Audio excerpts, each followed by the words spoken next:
Chinese traffic police have begun to increase fines. According to a Shanghai resident, Shanghai has started to strictly enforce the wearing of seatbelts in the back seat of ride-hailing cars, something that was never checked before. The first time a violation is found, a warning is issued. The second time incurs a fine of 30 yuan, and the third time and subsequent violations result in a fine of 50 yuan per person. One netizen said that they and their family members were fined 400 yuan each for not wearing seatbelts while in a ride-hailing car, which was extremely upsetting.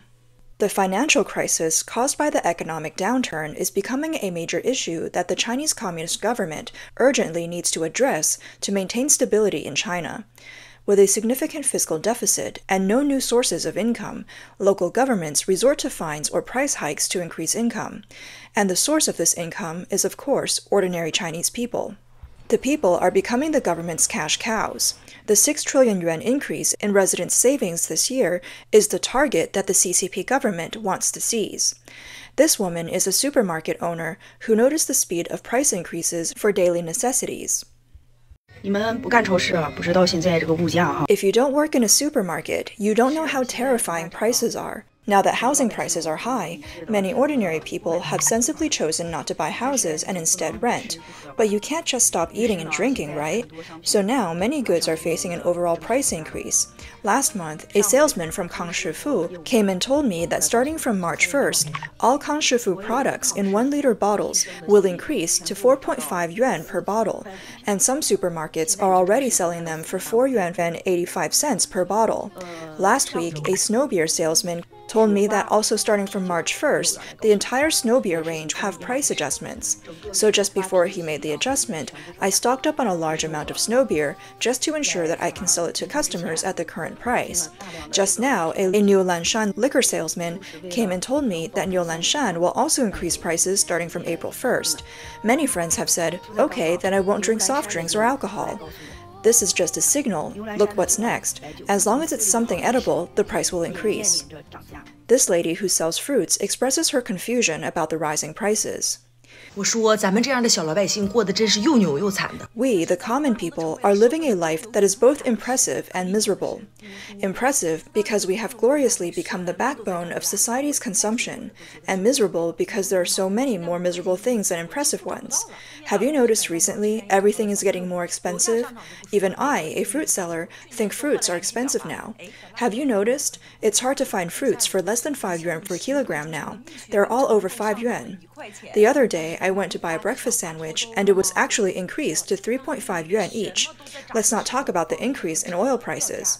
It's almost every month now. Last year, our gas meters were changed, and now gas has gotten so expensive. Even a bag of spicy sticks has increased from 2 yuan to 5 yuan. The most frightening thing is that the cheapest snacks have also increased by 1 yuan. Is it because we don't spend money that the government tries to take money from our pockets? Everything is going up in price, but houses and cars are depreciating. So things we can't afford are depreciating, and necessities we can afford are rising in price. If prices are going up, at least raise our wages too. The rent at my sister's restaurant went up by half this year. This makes dining expensive. The shop owners don't make money, and they can't continue, and the landlords' houses are unrentable, leading to a lot of unemployment, and no one is making money. I think we shouldn't study how to make money, but how to survive. Necessary items keep increasing in price, while the unnecessary ones are decreasing. Originally, people wanted to save money by not buying large appliances, but now they have to spend more on expensive daily necessities, which makes everyone feel like they are the butt of a cruel joke. Besides the skyrocketing prices of daily necessities, some urban utilities are also becoming more expensive. First, the price of high-speed rail tickets continue to rise. When we were having fun during the May Day holiday, 4 high-speed rail routes announced price increases starting from June 15, with an average increase of around 20%. The first is the Beijing-Guangzhou Railway, where the second-class seat ticket price from Wuhan to Guangzhou South increased from 463 yuan to 553 yuan. The second is the Shanghai Kunming High-Speed Railway, where the second-class seat ticket price from Shanghai Hongqiao to Hangzhou East increased from 73 yuan to 87 yuan. Additionally, on the Shanghai Kunming High-Speed Railway, the second-class seat ticket price from Hangzhou East to Changsha South increased from 405 yuan to 485 yuan, and from Hangzhou South to Nanchang West increased from 257 yuan to 308 yuan. The last one is the Hangzhou-Shenzhen Railway, where the second-class seat ticket price from Hangzhou East to Ningbo increased from 71 yuan to 85 yuan. Netizens questioned whether this is considered exploitation. A netizen said, "When the economy is like this, high-speed rail fares are still going up, inflation is already out of control, and now fares are going up by 20%. This is completely disregarding the lives of the people. After the hike, how are people supposed to take the high-speed rail? Don't workers deserve to go home?" Another netizen said that in over 20 years, it's the first time they've seen railway fares go up. These high-speed rail routes were already expensive, and now the prices are increasing. Many regular trains have been cancelled to make people spend more money on high-speed rail. This is clearly robbery. Workers' wages haven't increased, but prices keep rising. They say it's to improve service quality, but it's escalating the conflict between the railway and the people. Some suggest that this is like the previous gas hikes. Hikes just happen, gradually, to rob the people of their money. Eventually, cheap subway rides will become history. A wave of subway fare increases is coming. In 2022, the average operating cost per person for Beijing's 26 subway lines is 14 yuan. According to this data, if the fare does not increase, the subway really cannot continue to operate. The media are all promoting the fare increase, and it's estimated that the official announcement is not far away. In addition to Beijing, Guangzhou subway will also officially increase fares in September this year, canceling the 40% discount if you take 15 trips a month. The last time there was a large-scale subway fare increase was in 2019. Wuhan, Nanjing, and Shenzhen have also adjusted their subway ticket prices, and the starting price of 2 yuan for 10 kilometers has become history. Assuming there's a major adjustment every 5 years, it is estimated that in the next 2 years, subways in many cities will increase their fares, and the 2 yuan fare will become history. It's strange that in major cities, where the subways operate at full capacity almost every day, subways are still losing money and need to raise prices. In fact, the subway is a financial black hole for the local government. The more they build, the more they lose. According to statistics, Beijing's subway loses 24.1 billion yuan a year, and of the 44 cities with subway systems, fewer than 5 are profitable. The main reason for the losses is that operating costs are too high. For example, building 1 kilometer of subway in Beijing costs 1 billion yuan. To put it into perspective, the fiscal revenue of a provincial capital is only about 100 to 2 billion yuan a year. So most cities build subways like we buy houses. They first need to borrow from banks, then repay the loan with operating income. But with the low fare and tens of thousands of yuan in advertising fees, how will they fill such a large hole? Beijing's subway revenue exceeds 15 billion yuan a year, but just the amount needed to repay the loan is 14.9 billion yuan. They can only barely afford to pay the loan after a year of operation, and with labor, maintenance, water, electricity, and other expenses, they may not even be able to turn a profit. The manpower needed to operate the subway is also a massive expense. Unlike other countries, China's subways require stability maintenance expenses. A netizen expressed his confusion about these costs. 听说北京的地铁明年要涨价了。 I heard the Beijing subway will increase its fare next year. The reason for the fare increase is because the operating costs are too high, resulting in a loss of over 2 billion yuan per year. One major portion of the operating cost is security costs. I have a question that I can't figure out. Japan's subways and trains do not have security checks. But in the many years in Japan, there have not been many safety incidents or bombings on subways. So why does every subway in China need security checks? Neither the United States nor Europe have them either. Consider that Tokyo has a population of 38 million, with a population density and number of subway riders far exceeding that of Beijing. Even at the busiest station in the world, Shinjuku Station, you could hardly see any staff, let alone a security check device. If not having security checks would lead to vandalism and safety risks, does that mean that the Japanese and Americans are inherently more civilized than the Chinese? This is definitely not something anyone would admit. If other countries don't need security checks, then what exactly are ours for? With unrestricted investment in security, who are we actually guarding against? Who are we protecting? I'm becoming more and more confused. He also mentioned, I always thought I was a protected person on the subway, but under these repeated checks, I clearly feel like I'm being guarded against. As a law-abiding resident with no criminal record, I work diligently, get along with others, and I don't understand why I'm being watched like this. Can anyone explain it to me? It's exactly as the man suspects. The government's goal is to guard against the Chinese people, especially now, with China's economy declining and many industries facing crises. Members of the middle class are falling back into poverty. While people are struggling, the government still needs to find ways to seize the people's savings to fill the financial black hole. Additionally, with a corrupt judiciary, political families gang up to bully the people. Unable to obtain fair trial, people's sense of security in China has collapsed. And the next step after collapse will be revolt. But the reason for these revolts is the government's dereliction of duty. Why would they rather spend more money on stability maintenance than fundamentally change the political and social environment?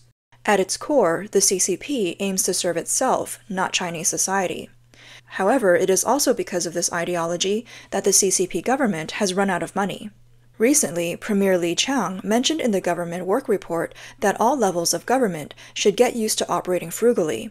Following this, the Ministry of Finance officially issued a document requiring the central and local governments to implement austerity measures. Officials everywhere quickly responded by introducing measures to reduce expenditures. This year, at least 21 provincial-level governments have cut budgets for official vehicles. The governor of Guizhou province promised to reduce public expenses by 15%. Hunan province requires a 40% reduction in maintenance funds for provincial office buildings in 2024, and to replace official vehicles, they must be more than 8 years old with mileage exceeding 250,000 kilometers. The Statistics Bureau of Yunnan Province has requested that thermostats in the summer not be set below 26 degrees Celsius. Authorities in Inner Mongolia stated that government agencies should minimize the purchase of new equipment. The government of Yibin City, Sichuan Province, requires officials to use lower quality paper for printing daily documents. A state-owned iron and steel company in province has urged employees to strictly control the consumption of bottled water in each unit and encourage employees to bring their own cups. A county in Inner Mongolia encourages government employees to walk within a kilometer, bicycle for distances of under 5 kilometers, and take public transportation for longer distances. Although the notifications issued by the CCP government seem sincere, they might also be a play to deceive the public. Although the notifications issued by the CCP government seem sincere, they might also be a play to deceive the public. Liu Shaochun, former deputy director of the Forestry Bureau of Junshan District, County, Hunan Province, believes that local governments will not wholeheartedly tighten their belts along with the central government. The CCP needs its bureaucratic class. If officials are made to suffer, they might no longer serve the party. Liu said, the CCP can only indulge corruption to sustain officials. Even if it becomes poor, it cannot let officials become poor. It can only shout slogans about thrift and sometimes perform some shows for the people to see, but it will not really implement them, just like the anti-corruption campaign, which is really selective anti-corruption, performed for the sake of cutting off dissidents and political needs. Liu Shaochun also mentioned the 3 public expenses of the CCP: official expenses, official tourism, and official vehicle expenses, each of which would shock the world with its largesse. If you become an official, you cannot do without a car, which is actually a perk of the office. Liu Shaochun said the policies surrounding official cars have been reformed several times, but why hasn't it been successful? Because the CCP must co-opt these bureaucratic classes, and official cars are a kind of welfare for the bureaucratic class, a crucial cheese that cannot be moved. He also mentioned that when management was not strict, officials competed with each other, buying off-road vehicles with good safety performance. Some units needed to equip several cars, some even had dozens of car fleets, and some had logistics support bureaus, etc. Later, after Xi Jinping came to power, he required certain levels of cadres to drive only a certain brand of car. For example, officials at the department level are required to drive only the Crown. This was meant to be inconspicuous, but inside the cars, the decoration and configuration were very luxurious. After the reform, government departments auctioned off official cars, sold them cheaply to people with connections, and then rented them to leaders in a disguised form. The car subsidy is distributed together with the salary. The car rental is still paid by the public. Previously, public car expenses could be openly shown on the financial statements, but now they get rolled under various project funds. Liu Xiaochun said, leaders like to travel everywhere. They go to work, send their children to school, and travel. This car is actually their private car. They go to the provincial capital for meetings and to visit leaders several times a week. It's not surprising to drive 500,000 kilometers a year, but they keep maintaining it, upgrading their tires, changing their oil, and even replacing the engine. This car is always in the best condition. Therefore, repair costs are a huge part of fiscal expenditure, and those of office buildings are the same. Office buildings that function perfectly fine will all of a sudden require repairs, constantly drawing on public funds. Officials also get kickbacks. Something that can be fixed for 10,000 yuan would cost 30,000 yuan in maintenance fees. So, local government's claims about lowering the percentage of public expenses may seem sincere, but from the actual expenditure, officials might still be able to make a small profit behind the scenes. Officials have many ways to spend or embezzle public funds in their daily work, enlarging the government's fiscal black hole. Especially now, with a poor economic situation, a severe financial crisis plagues all levels of government. When there is really no money coming in and the extent of the issue can no longer be concealed, public officials will have to tighten their belts. The military, armed police, and public security personnel will remain the first priority. Then, the salaries of contractors will be cut. Civil servant expenses will be reduced, but CCP officials' special treatment will be preserved. Taiwanese economist Wu Jialong has other insights into the CCP's budgetary shortfalls. In the past, local governments borrowed money to carry out infrastructure construction in order to gain attention from higher authorities and get promoted, which is called a debt economic model. The problem is that these construction projects look very impressive, but they have no economic effect. The most typical example is the construction of many highways and bridges in the mountainous areas of Guizhou, though there's no traffic demand. Without economic benefits, it becomes debt, and it also costs extra to maintain these infrastructures. Even though tolls on Chinese highways are already high, they still cannot cover the costs. Especially after the real estate crisis, local governments cannot obtain fiscal revenue by allocating land, accounting for about 40% of fiscal revenue. In addition, local government officials are unwilling to reduce their benefits and reduce their illicit income, allowing this hole to get bigger. Wu Jialong believes that to alleviate the current situation, authorities should focus on how to increase revenue and reduce debt for local governments. However, they have chosen to cut back on government spending, which may have more negative effects. He said, the so-called tight days cannot significantly alleviate fiscal pressure. On the contrary, it may further trigger economic contraction, forming a vicious cycle. When the public sector spends less money, the income of the private sector will naturally decrease, and the entire demand will decline, bringing about the next wave of contraction pressure. This is called the paradox of thrift in macroeconomics. The result of everyone tightening their belts together is that the economy continues to shrink, and when it shrinks to the end, the contraction will eventually lead to a deflationary expectation, making it even harder for the economy to turn around. Keynes has long raised this issue. In bad economic times, we should not emphasize tightening our belts, but the opposite, encouraging everyone to spend money and be willing to spend money in order to restore total demand.